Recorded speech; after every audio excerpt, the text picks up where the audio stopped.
Okay, I've always hand split our wood using the old-fashioned splitting maul.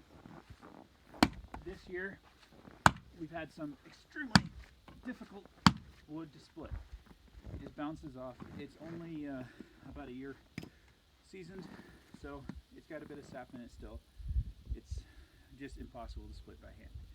So I rounded up the money to invest in a log splitter.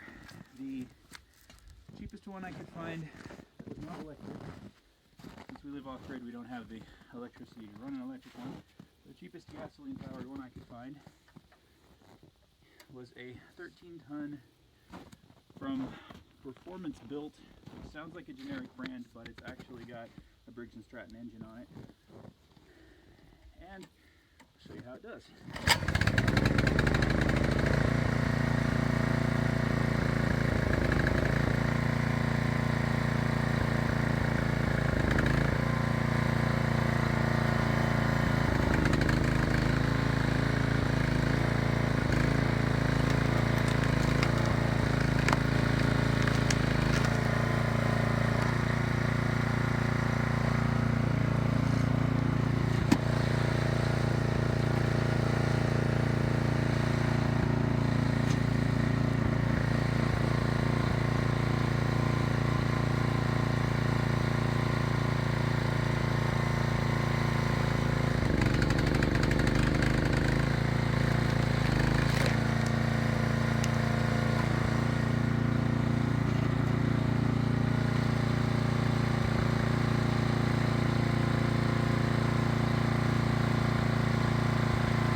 I'm absolutely blown away by how much easier this is than hand splitting. I've always hand split, and usually seasoned wood will split a lot easier than this stuff is splitting.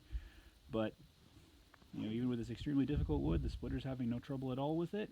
Of course, being brand new, the engine starts right up on the first or second pull, which is great, even though it's 5 below out here. But you know, of course, that's something that you can expect with any brand new engine. But yeah, overall, well worth the investment. I'm happy I have it. Okay, I've now used it to split an entire cord of wood. It did beautifully, but I did figure out why the hydraulics were running a little slow part of the time, and that's because, and I should have known this, but I just didn't think about it, with a brand new hydraulic system, when you first go to use it, it has to fill the hydraulic system in lines. So, you know, the cylinder and lines take some fluid. I don't know exactly how much on this, but enough that it drained the tank down about halfway. So I'm assuming that that's why the hydraulics were operating slowly. So after I shut it off, I went ahead and checked the hydraulic fluid here. It was down pretty low. I went ahead and filled it up completely.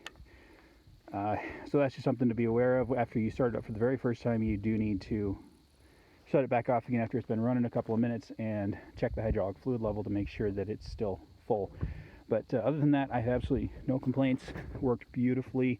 Didn't have any trouble at all, and we even were able to split some logs that I really didn't think we'd be able to split without cutting them shorter with the chainsaw. It doesn't have an extremely long log bed. However, its log bed is about the same length as the absolute maximum that my wood stove will take, so I got no complaints there. If it is too long for the splitter, it's also too long for my wood stove. So other than that, I don't really have much to add, except yeah, I highly recommend it.